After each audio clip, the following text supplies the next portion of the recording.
Kyebuvuddeko ekibiina kya National Unity Platform okuyita mu Secretary General aw'ekibiina omwami David Lewis Rubongoya bawandiikira abavunaanyizibwa ku kisaawe ky'e Kololo okusobola okubakkiriza oba okubawa olukusa okukolerayo celebration yaabwe y'okujaganya okuweza emyaka 4 nga ekibiina kya National Unity Platform.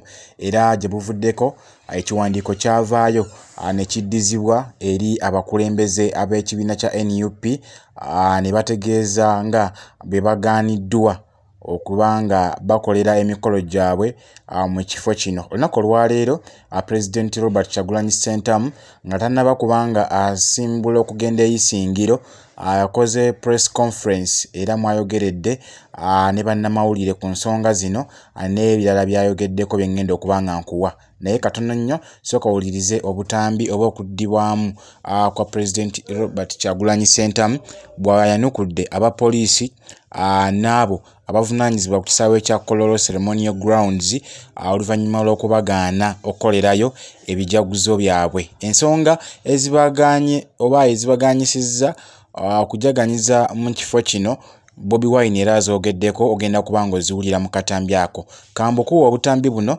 buwulirize bulungi n'oluvannyuma nja kubanga nkomawo tovaawo. I also want to debunk the lie that the regime has always been pushing in Western Uganda, saying Bobi Wine wafuuka president abatali baganda bagenda bagoba mu kibuga, abanyankole bagenda kuba n'obuzibu, abanyarwanda bagenda kuba n'obuzibu. Kyemugamba we nafuuka president ngenda kugoba first lady.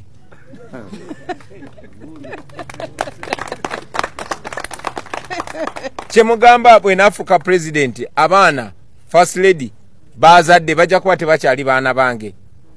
Kyogamba nafuuka president mujja kuba temukyali bakodomi bange. Munjagadde nga nkyali yala nga nkyali mubanda. Kitegeeza mujja kunjagala nnyo nga ndi president. Nange mbaagadde nnyo nga sinabeera president ate bwe nabeera president era abantu b'omu Western Uganda mufube mulabe nga nfuuka president. Kubanga kigenda kubeera kyakabi nnyo. We are a different generation. We don't want to live in the past, and I want to send confidence to all the people, not only in Western Uganda, but all people from different walks of life, especially those that don't belong to our party or that don't politically associate with us. We want freedom for everybody, and I want to guarantee safety for every Ugandan. Kijja kuba kya njawulo. Nobody has reason to fear. Nobody has reason to worry. Naye omubbi, you should have reason to worry, because we shall not condone corruption. We shall be against corruption. We shall be against wrongdoing. Fena tujja kuba bawamu. I thought it's important to mention that. Twasaba ekisaawe ky'e Kololo nga twagala kujagulizaawo emyaka 4 egya NUP. Naye nga bwe baze batulemesa ebisaawe birala byonna unfairly. Bwe twawandiise abaddukanya ekisaawe ky'e Kololo Airstrip batugambye nti waliyo okuzimba okugenda maaso n'olw'ensonga eyo tebajja tuwa kisaawe ekyo. Naye muze mulaba nga wabeerayo emikolo wiiki ewedde, ndowooza wiiki ewedde oba ennaku ntono eziise wabaddeyo omukolo ogwa Museveni. Nkakasa ne wiiki ejja oba akaseera katono mu maaso, wiiki ntono mu maaso, wagenda kubeerayo emikolo emirala. Wagenda mu maaso n'okuweebwa abantu abalala okukolerayo emikolo, naye NUP bw'eba eyagala okukozesaawo bwe bagamba nti bali mu kuzimbawo. Ekyo kyongere obbalaga bantu ki abatufuga, kyongere n'obbalaga lwaki twetaaga change. Naye poliisi tetukweka bintu bye tubagamba. First of all twabagamba mission yaffe yakujjako Museveni mu ddembe, era ne president ne tumubalaga era ali mu kwogera namu. Ogoosi tegwina kuba musango. Tugamba Bannayuganda ba emirating Bannakenya kye bakola tekimenya mateeka. Oyo nno yabadde President Robert Kyagulanyi Ssentamu Mitembo era nga olunaku olwaleero yayolekedde dda wali isingiro. Actually wenzijidde ku mpewo oba olabidde akatambi kano amaze okubanga atuuka. Nabagamba tetugenda kusobola batuusaako live stream ne President Robert Kyagulanyi Ssentamu ebyuma byaffe tebiina bulungi amaanyi gamala naye tujja kubanga tubitereezamukko tusobole okubaweerezanga buli kimu ekya struggle nga bwe tunaaba tusobodde mu mbeera yonna naye tuli mu kutereezaamu tusobole okulaba nga ate tubatuusaako buli kimu kasavu kanyama naye nga president abadde agenda isingiro katono nnyo ngenda sooka nkulage ka stop over kakoze katono nnyo nkomewo tovaawo. And you are going to be free. You are going to have better hospitals, better schools. So don't give up. Even us, we are not going to give up. Okay? One day I am going to come back here as the real president of Uganda. Bw'atyo bw'abategeezezza nti agenda kubanga akomawo nga the real president of the Republic of Uganda. Ebigenda okubeerawo eyisingiro tugenda bikutuusaako weewaawo tetusobodde bibatuusaako mu budde oba mu buliwo oba live kiwandiise live streaming tujja bibatuusaako maaso kukaawo katono nnyo naye ensonga munzikirize na zino nziyiseewo eza muganda waffe King Saha ali safe and steady era kusinziira ku mawulire g'ensimbi y'okubanga nfuna olunaku olwaleero King Saha tebaamukutte nga bwe bitambula ku social media platforms ez'enjawulo naddala omukutte gwa Facebook ne TikTok ogulaga nti baamukutte ne bamutwala mu kkomera. Abamu bagamba nti baamututte mu kifo ekitamanyikiddwa oba bwe baamukutte okuva ku stage we yabadde ayimbira ne bamutwala mu kifo mbu ekitamanyikiddwa.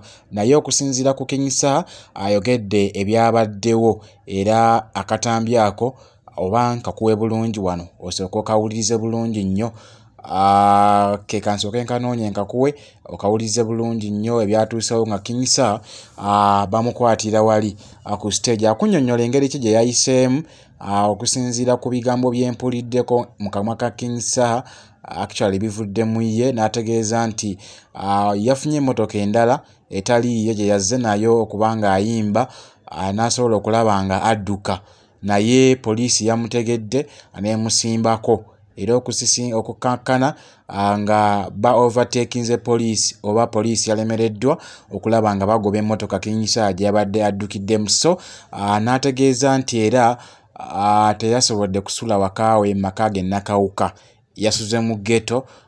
Kansake nkwe ku bigambo bye obiwuliryeko bulungi n'oluvannyuma nja kuba nga nkomawo teyongereyo. Yewadde position nti wakuyamba ffe ategere ebizibu byaffe byabakolako ave mu ezo formalities zaabwe nti ffe tutambuza bwe tumanyi bino ebya parliament bitambula bwe biti ffe tetwagala kumanya bitambula bitya ensi eggwawo. Tukwagalayo eyo King Saha okusinziira ku birowoozo byo ku nnyimba bakwagalayo mu parliament onajja ewa Nabbanja awo temunjagalawo ewa Nabbanja nawo tukwagalayo katujja wa Nabbanja akayisizaawo ewa Nabbanja anti ye prime minister fe mugeto tugita prime minister yalina okubanga buli wamu fabe nakawuka tukaba yajja naye ku bifaananyi n'agenda ne guleda ne zimugoberera n'atulekerayo kaguleda kamuwe kaziba akanyawe kapakinga waliyo bali ebikajjo kaziba akanyawe bapakinga wali bakwana abawala ukitegeera olugudu waffe balukolera emyaka 10. So yenna akwagala jje nakawuka agala okunkwata mbeera nakawuka ate mu motoka ntambula omu nenga bakwatira ki anti babuuze afande muzahura ne DPC Tyson Kira Road wagwana naye ng'oli okke tebakuchunyiza tebakutte. That is what is important. Kyomanya ndi okke ate ndi solid sigenda kaaba ekijja kijje sajja obwaga bututeeke nnyo nnyalamba obeera awo ofiiringa essole obeera lonely obeera depressed obeera olowooza nakola kinaddawa bakyali ebyo byonna tuba tubisuubira temuga tufugira ku kando ntutereka amataala bateekeko ettaala nga si advisor wa poliisi naye bannayuganda muzuukuke buno busajja bwagatujooga kati bwe butandise naye mututankuule mujja kukiraba kakati ebyokwesimbawo bwewe ebiri ogenda kwesimbawo ko. Do you see King Saha plan ezo weeziri byonna wona amala obyogerako byonna obiyimbyeko ne bagaana onaasobola okwesimba kuba bannekawuka basobola okubanga essubi kati batandise oddikulabamu kyenyinza okugamba betwagala okujjayo bangi ekyo si yakwesimbawo wabula betwagala okujjayo bangi nga abamu mu bo abamu muffe ffe sikutegedde ababa mu bo mwagala obbajja n'abali nemumwe mwennyini muyinamu bemwagala okujjawo ate olwa batwekekamu mu opposition omwo naye ngaowulira ayogera tayatula bigambo bye tebyatuuka ngani walimanye omuntu okulira emberenge mukama wabalula wasirisa Justin nkuwaddeko katono nnyo otegeere nti King Saha ali safe and custody naye katono nnyo muzikirize nsooke nnyo ku lwendo lw'amazzi nate atuweekere eyisingiro ewali President Robert Kyagulanyi Ssentamu Mitembo atusobole okulaba nga ate atufuna ebiriyo eruddo eyo mbituuseeko oba mbibatuuseeko wano ku mukutu ogwa Babi Television Uganda mu mbeera yonna musobole okubanga nammwe abagoberezi bange musobole okulaba nga mubifuna musobole okubanga nabyo ate mubimanya ngenda kukusaba gompya tanaba kubanga osubscribinga ku mukutu guno gwa Babi Television Uganda bumaliriza onkwatire ku kide ekyo ba notification bell otekemu all osobole okulaba nga oteekako akadaako ofunenga ka message buli wemba ntaddeyo eggulu yonna wano ku mukutu ogwa Babi Television Uganda gwe yasubscribinga nkusaba kintu kimu sharinga message esobole okubanga yeeyongera yeetambulira ddala okutuuka ku buli Uganda yonna gyasinziira okubanga agoberera obanga yeetaaze okumanya ensonga ezigenda mu maaso wano mu ggwanga lyattu erya Uganda. Sigenda kubanga nsukawo wano atakumira mpeera bankuumire katugende eyisingiro nate tubatuuseeko ebigenda mu maaso erudde eyo. Mubeere bulungi tusinkane mu video yaffe egenda okubanga eddako.